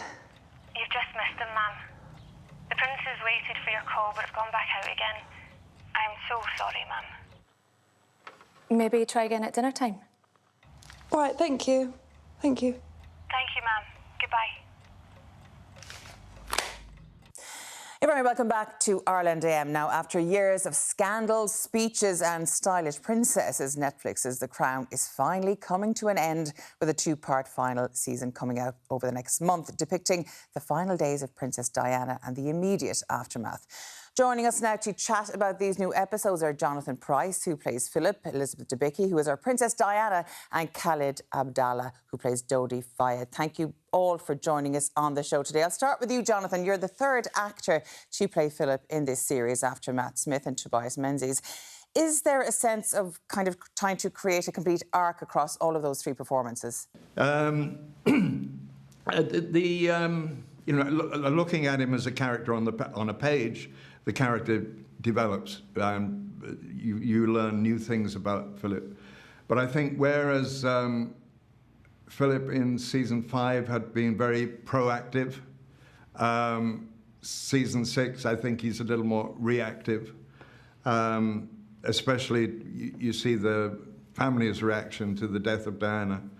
And you see their lack of reaction, which caused a lot of public outcry at the time.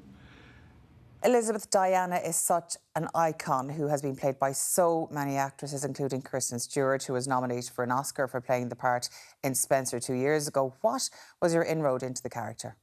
It was using the script as the anchor point and then doing a lot of research, spending a lot for the most accurate version I could do. It felt to me like, with a character like based on Diana, that even the kind of sonic experience of her needed to be something that was evocative for people, that they could connect to. That felt like that was my responsibility, to give that to people.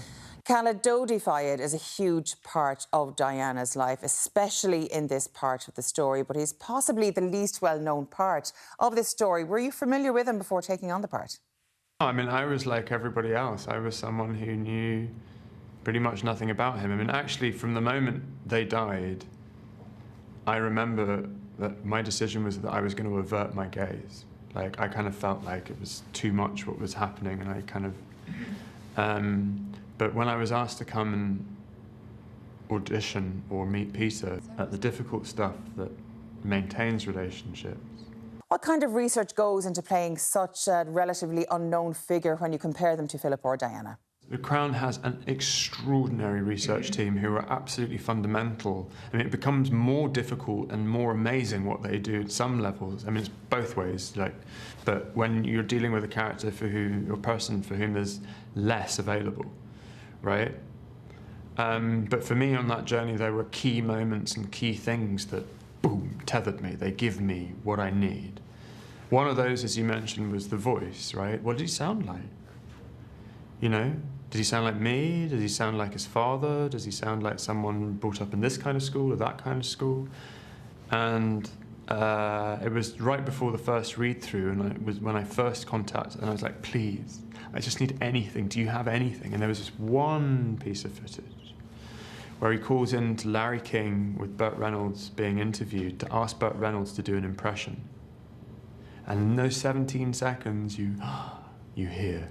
And I swear to God, everyone who I have played that recording to, their eyes just go, what? I had no idea.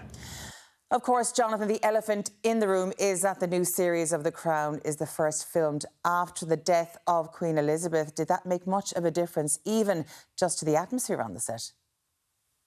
No, it didn't change anything. And I got great strength from that, because I thought if we'd had to change our approach, it would have meant that what we'd done for the previous 5 series was wrong.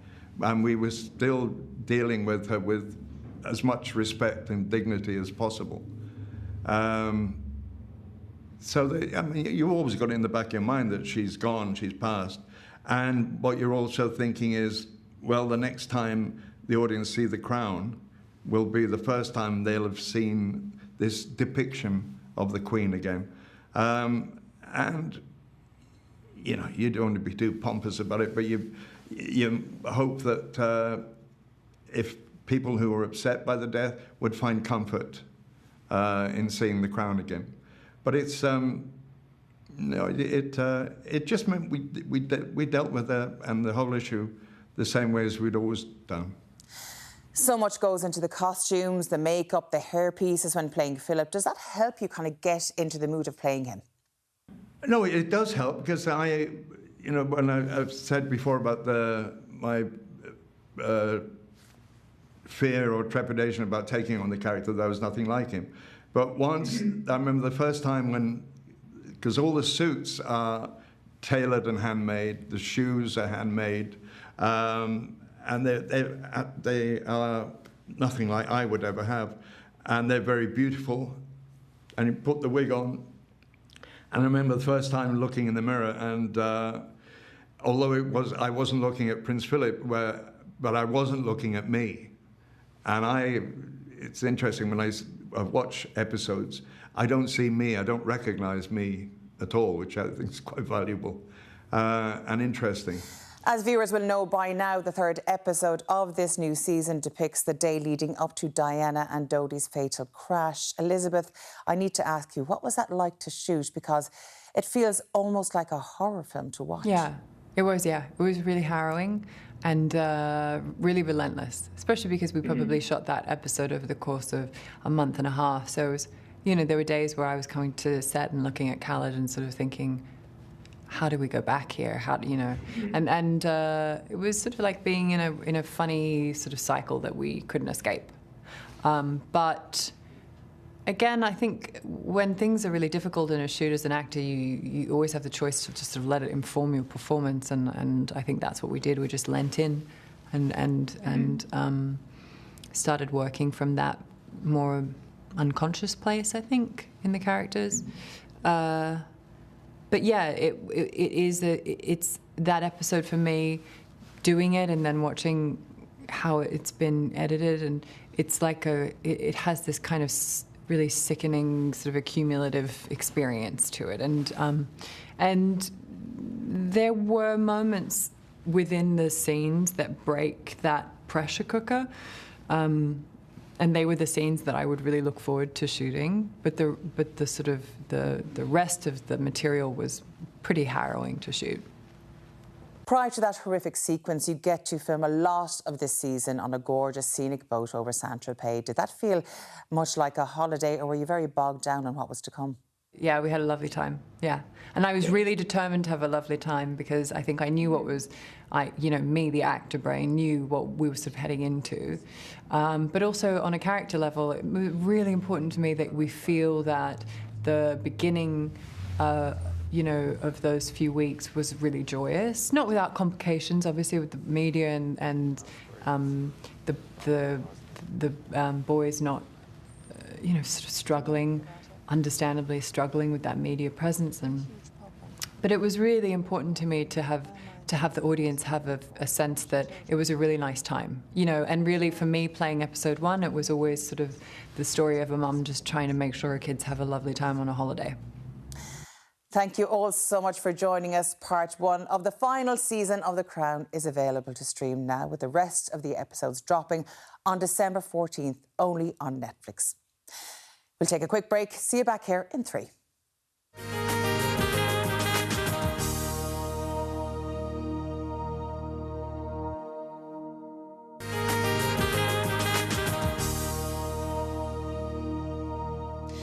Very welcome back to Ireland AM. Christmas is coming, and so are the top toys for 2024, courtesy, or Christmas 2023 even, courtesy of Smyths Toys Superstores. Yes, and once again, the biggest adult in our lives, the biggest adult child in our lives. I'm messing up. I'm a man-child.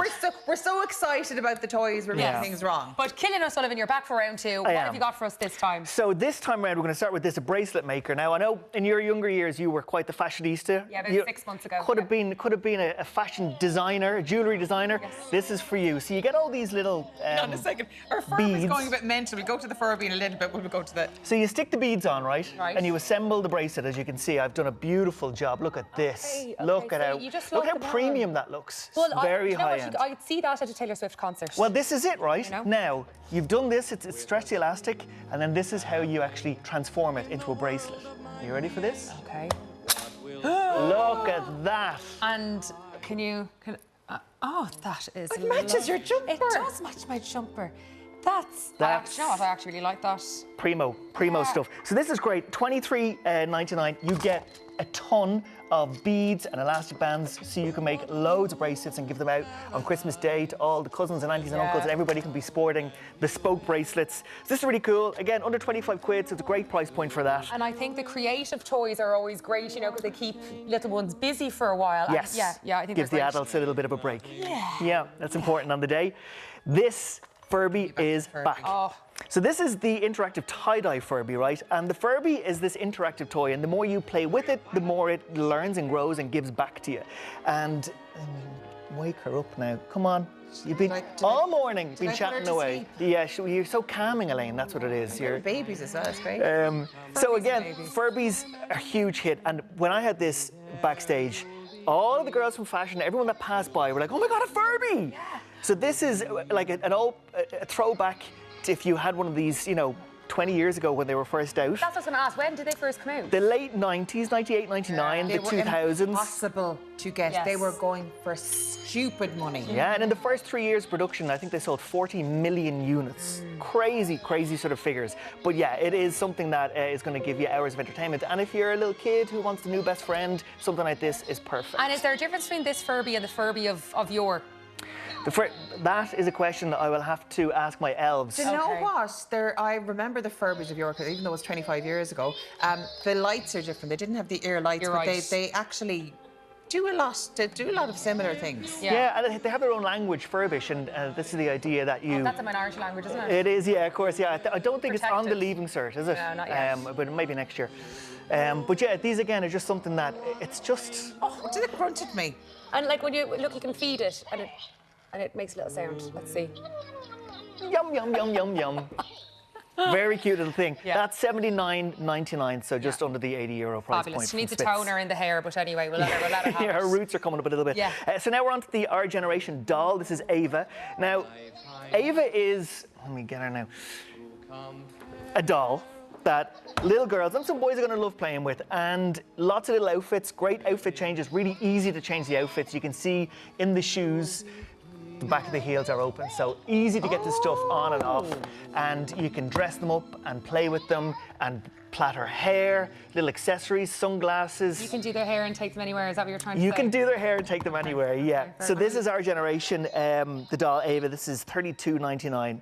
And then expanding into the Our Generation world, this is how Ava gets around, because she's a van girl, right? Yes. She lives that van life. Yes, she's outdoorsy, she hikes. Yeah. Ava goes into Electric Picnic. Yes, in this, there's doesn't she? actually... She chills out, she travels the world to all the festivals in her faux fur coat, her sunglasses, living her best life. Ava doesn't camp. No, she doesn't camp. She does this. So what is this? This is glamping, I suppose, the best way to describe it. This is her RV, and now this is a big ticket toy. It's not cheap, it is 150, right? So it is a big ticket toy. It comes with 55 additional accessories, which are going to be perfect to lose all around the house because they're tiny. They're like, I don't know if you can see into the back, there is a toilet that flushes, but it's everything. It's all these small little things, like a little toothbrush, there's toothpaste, there's the hamburger, these are all separate little things, the lettuce, the tomato. You can just picture finding them under the crevices of sofas for years to come. So it'll bring you back to your days of Ava and her RV camper van. So again, a great one. It is a big ticket item, so that is something to consider. But you get a lot of bang for your buck. Yeah, I would have loved this now as a child, yeah. And show us the toilet there again. The toilet at the back. Look at this. And there is also a shower. So there's her shower here. You can turn it on here. And then if you need to, Can you give us a flush? Oh, I haven't put the batteries in. No, she's not connected to the water mains. That's what it is. So will be the mantra in many households. Christmas morning, we forgot the batteries. Whatever you do this Christmas, do you know, stock up on batteries now because there's nothing worth it. Do you know who doesn't need batteries is our Furby. No. It's going mental all morning, Yeah. mental. No. So now we have Hero of Goo King. This is Hydra. This is in the category of unbreakable toys. If you have a little boy in your house who just loves to wreck stuff, a toy like this is perfect. So there's squishiness, and then also with the head in the middle. Watch this. Can you hear that? And I'm going closer. It's scary, and you see his belly lights up, and you can pull and stretch the arms. The neck on him there extends. Neck. And Watch this now. I'm going to 3. Watch. Uh-oh. Uh-oh. Boom! Yay! So there is a whole world of these Goo Kings, and they're just one of these things that are... Look, it's got all these beads inside. This is a great sensory toy, actually, as well. It does. I know a lot of kids love textures and feels and almost like a toy-sized fidget spinnery thing. Fabulous. Yeah. I'm very impressed. Yeah, with Elaine this. hasn't put it down since she saw it. Yeah, yeah. Oh, look. And it lights up and it does a noise somewhere as well. I think I know what we're going to get Elaine for Christmas. Between the digital pet from the last segment and this. I hope I get her in the Chris Kindle now this year. I really do. It's made my life very easy. But the Hero of Goo King Hydra, I'm easily pleased. $38.99 for that one. Oh, I love it. Yeah, I'll tell you what, we leave you playing with the Hero of Goo King there, right? I'm playing with my Goo King and my Furby. They're going to be friends. And we're going to pop over here. And what are we doing here? So these are the Road Rager Speed Bumper Cars. The noise. You missed the noise. Sorry, it gurgles. So I'll put them down now. Sorry. And I'm meant to be the big kid here. So these are bumper cars. Okay. And if we demonstrate what happens when you bump correctly. All right, here is a correct bump. Oh. Oh, it has to happen, doesn't it? Oh, God. Oh, God. Oh. Come on. There we go. There we go. Okay. God, I had visions there. Right. So these two little lads, they basically, you just try and crash into each other. And if you do manage to crash into each other, then your little fella will pop out again. Let's pop your head back on, Killian. Hours of And entertainment. let's try and bump each other one more time. I'm coming for you. Oh! This is something I can see dads and uncles on the day being like, yeah, I'll give you a minute, I'll give you go in a second. Now, I have to say, actual driving a car is a lot easier than this, okay? Yeah, we're not bad at this. It is actually kind of hard enough to control. I'm trying to get him back around a corner. Okay. But we were there There we go. My goodness, you actually got it. So these guys come in at $34.99. Super. Killian, that was a little bit too much fun. I'm sweating after that now. Oh. Now, we have some great news. All right. The people at Smith's Toy Superstores have agreed to give these toys away to one lucky person. Yes, that's 10 of the top toys on their list this year, but that's not all. We've also got 5 €200 gift vouchers up for grabs too. Now, to enter, email toys and your name, address and contact number to irelandamcomp@virginmedia.ie. And Killian, I have to say, you are amazing. Thank you so much for being the big kid today. You are welcome. Yeah. So very welcome. There you go. We love them. We love Now, them. they are these very toys that we've been playing with. So they have been opened, but on the bright side, there's batteries and everything. And we didn't play with them too hard, did we, Elaine? I kind of stretched this thing a little bit too much. I'll put it down now, I'll behave. Right, next up when it comes to fashion, we're in Winter Wonderland. We'll see you back here in just 3 minutes.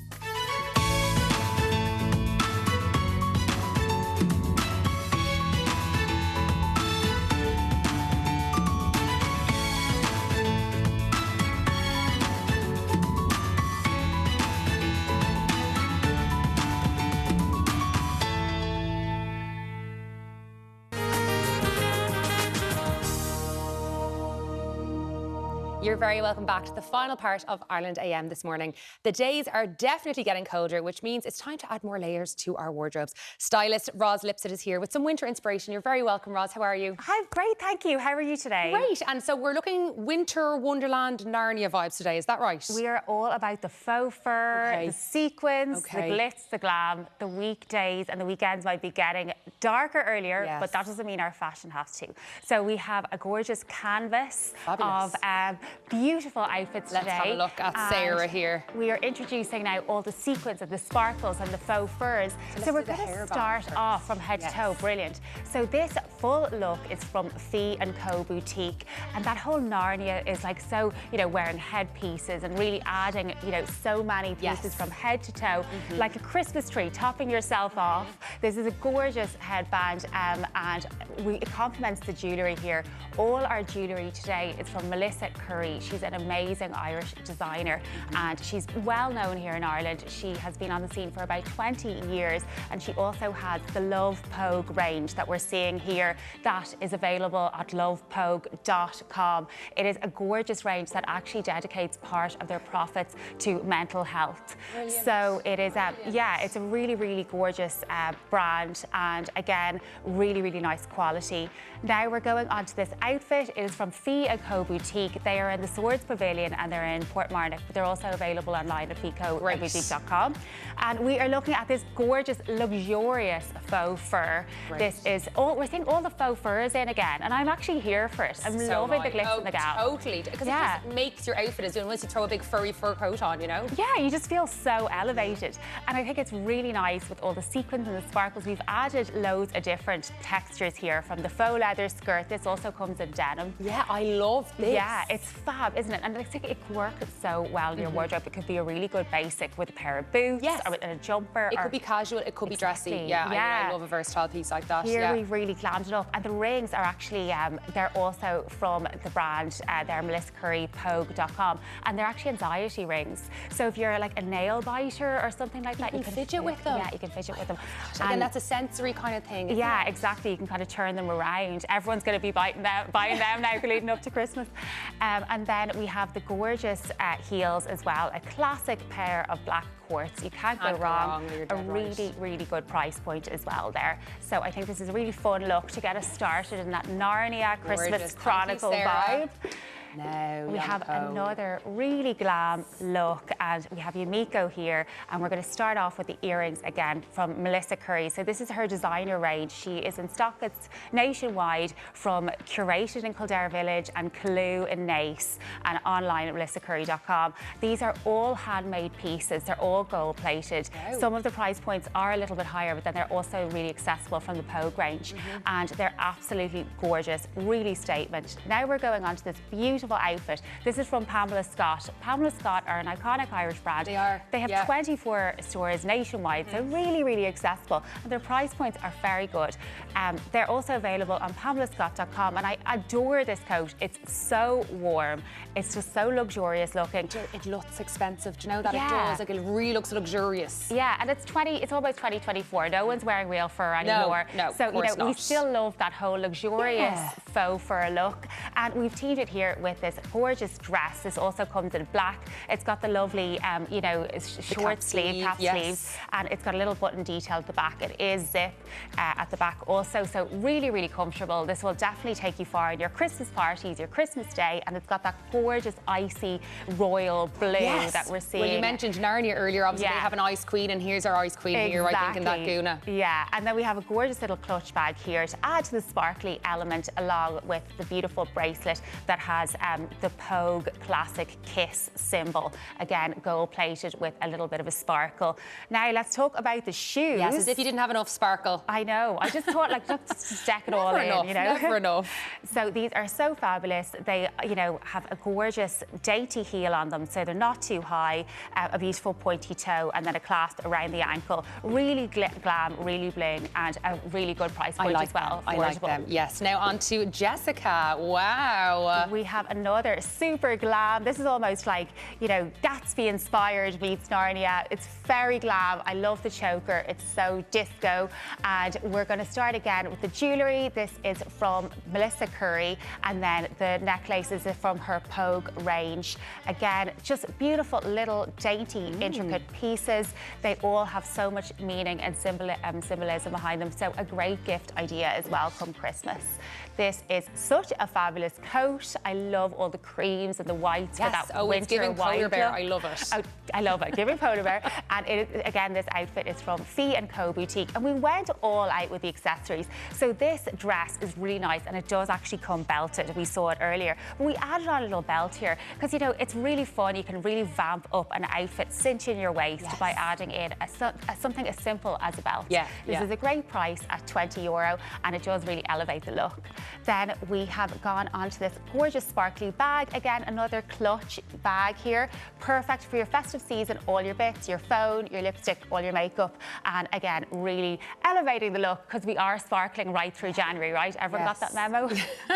Gorgeous little diamante detail on that bag there as well. And I love when bags are hard like that, they're not sturdy. Yeah, exactly. On a night out, you might need it, So then we have the gorgeous shoes. Again, really nice. Everyone needs a lovely, safe pair of gold strappy sandals in their wardrobe. They're going to work hard. They're going to go with absolutely everything. They have the nice platform heel, so again, a nice block heel, so really, really comfortable. You'll be able to dance the night away in those at your Christmas party. And let's have a look at the rings there as well. Yeah, so these are the rings again from Melissa's Pogue range. Again, really gorgeous. They all have the kiss, and they all have the special meaning of, they do contribute to mental health and anxiety. Gorgeous. And they're really affordable as well. Cause as well. Exactly. I think people are actually purchasing with a purpose now, especially for gifts and everything. I think you're right. I think having a charity linked to something also is more mindful. Of course. And now Sarah is back again. So talk us through this now, Roz. Fabulous Chanel inspired look. Again, I love the monochrome detail of the jewellery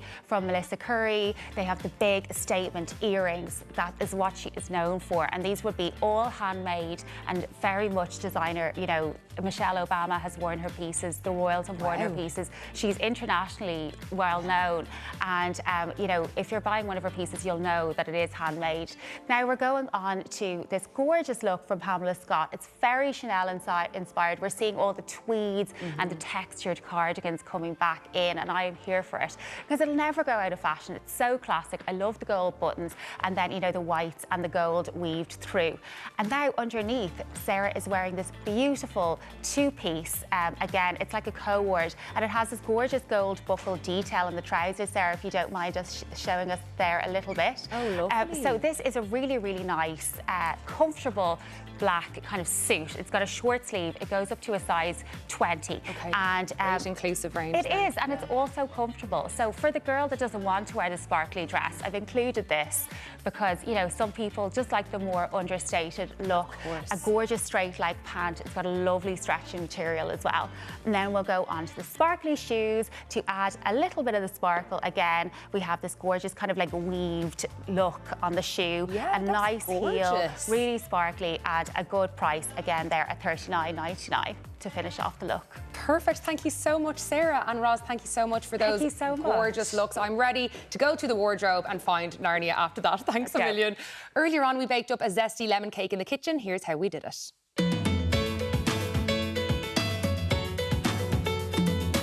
In a large bowl, combine the butter and sugar until creamy, scraping the sides of the bowl before adding your eggs. Then, in a smaller bowl, blend your dry ingredients into a paste and add to your butter, sugar and eggs. Once thoroughly mixed, add your buttermilk, lemon juice and vanilla until the batter is fluffy. Then divide between the 2 greased cake pans. Bake the 2 layers for up to an hour, then leave to cool before adding your lemon glaze and frosting.